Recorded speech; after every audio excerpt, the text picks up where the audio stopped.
desde os 13 anos de idade, quando eu tinha 13 anos, quando ele fazia capoeira de senhor, ali na Voluntários, com o mestre Rubens, e eu me matriculei lá e acabei conhecendo ele. Ele já era um atleta proeminente, tá? Ele era muito aguerrido, muito técnico, mesmo na época, e ele já era ídolo daquele pessoal ali da capoeira de senhor, tá? O Molina é uma pessoa ungida por Deus. É impressionante como ele, em tudo que ele faz, ele adquire, sabe, bem na perfeição. Tu vê que ele foi o melhor lutador de taekwondo dos anos 70, tá?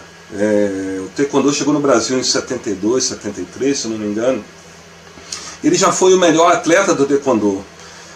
Foi ele responsável por trazer,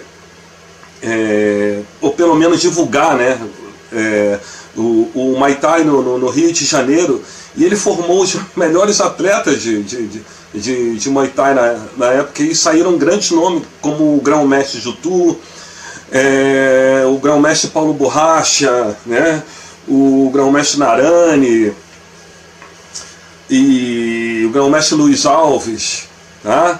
Então ele é um cara responsável assim por um avalanche de super atletas que realmente povoaram, né, o Rio de Janeiro de tantas lendas, de tantas histórias, tá? Então o Molina é um ser iluminado mesmo, né? E até quando ele entrou para a polícia, ele era assim, admirado por todos os policiais. Foi o melhor cara de rapel, de resgate, sabe, da Polícia Civil. E ele trabalhou um tempo com o comandante Maia, que era o cara que pilotava os helicópteros da Polícia Civil. Um tempo depois eu fui trabalhar com o comandante Maia, e o comandante Maia era só elogios com o Molina. Aí eu falava para ele: olha, eu conheci o Molina desde essa época, tal e tal. E em tudo que o Molina fazia, ele se dedicava, e ele ficava melhor. Foi o caso da luta livre também. Ele gostava mesmo de ser striker, né? Era a coisa dele, a paixão dele, era socar, mas em tudo ele se dedicava, tá?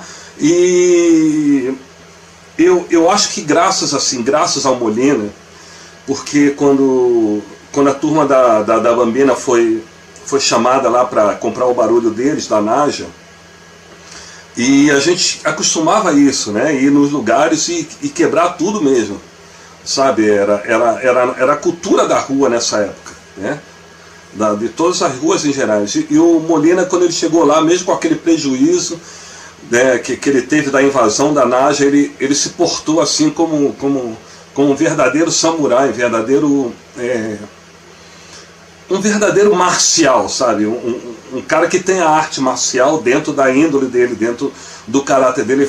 Ele falou: olha, não vai ter isso, não vai ter esse tipo de agressão, né? A gente vai marcar.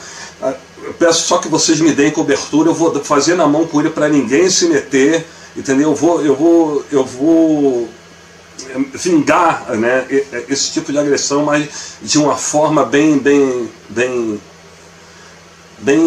normal, assim, sem muita agressão. Então eu agradeço ao Molina, porque isso aí ia virar uma guerra sem precedentes, porque o pessoal do jiu-jitsu na época também não deixava barato qualquer coisa, né? Uma família enorme, muitas pessoas, ia ser uma guerra no Rio de Janeiro, que eu vejo que o Molina, que ele vetou essa guerra, né? Porque ele deixou passar até o desafio de 1984 para resolver essas coisas lá no ringue, tá? Então o Molina, para mim, é uma pessoa muito importante, uma pessoa de uma índole impressionante, de um caráter impressionante, e ele era uma pessoa que ele era querido por todo mundo, né?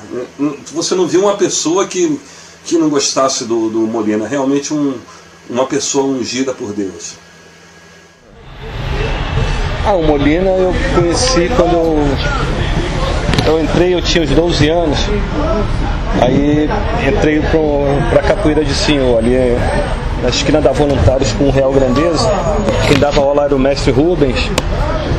E quando eu cheguei lá, o Molina já era um dos principais capoeiristas do grupo lá, e aí eu conheci ele lá, entendeu? E ele já era um lutador já talentoso na época. A capoeira de senhor era uma capoeira assim, bem direcionada pra porrada mesmo, entendeu? Diferente do que era a capoeira regional de Senzala da época, do Camisa, do Peixinho, do Preguiça. Era a capoeira bem direcionada pra porrada. Foi ali que eu conheci o Molina. 74, no máximo 74. Eles começaram com o boxe tailandês, Hélio Naja que levou o boxe tailandês pra lá. O pessoal, como um negócio que era um esporte de contato mais direto, né, do que o taekwondo, que tinha muita regra, não sei o que. O Molina entrou de sola, né, que já era o principal expoente lá, com toda certeza. Ou era o mais graduado e o mais talentoso.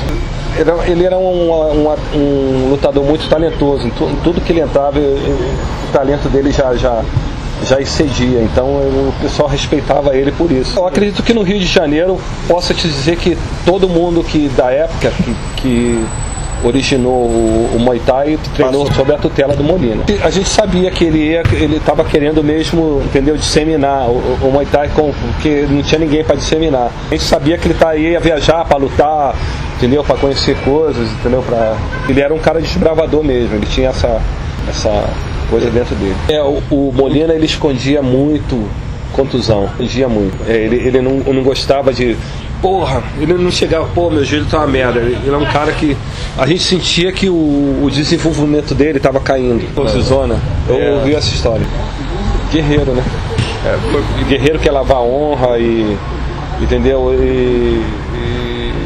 A coisa era uma guerra declarada com os caras que invadiram a academia. Então queria lavar a honra. O Molina, ele tinha... Eu sentia muito essa coisa da honra dele, não se abalar de jeito nenhum. Era um samurai mesmo. Ele era um cara dedicado. O Molina, depois que ele aprendeu luta livre, ele entrou de sola na luta livre.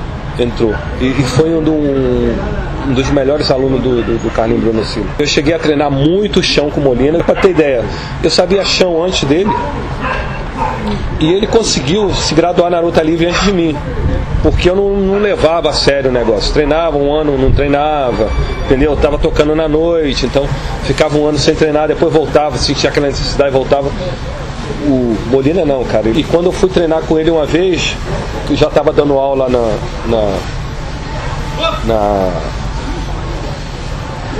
na Naja, e cara, o chão dele era uma coisa impressionante. Se ele tivesse a revanche com o Berg, com certeza eu abusaria todo o meu dinheiro, porque o chão dele estava uma coisa espetacular. Então, se ele não luta, ele perder a moral com os alunos dele, ele prefere morrer. É porque ele sentiu o espectro da liderança desde muito tempo atrás. Em todo lugar que ele fazia arte marcial, ele automaticamente se elevava ao padrão de líder, porque o talento dele era uma coisa fora do normal. O Molina era um ídolo pra gente, porque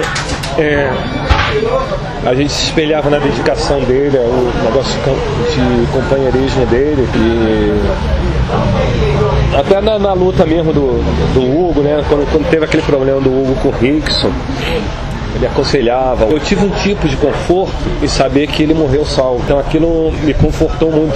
Então eu posso dizer até assim que aquilo ali foi de Deus, aquilo ali não foi à toa. Deus tinha um plano para a vida dele, que o plano acabava ali, porque a circunstância que ele morreu, talvez Deus tenha preparado aquilo que achava que o Molina não,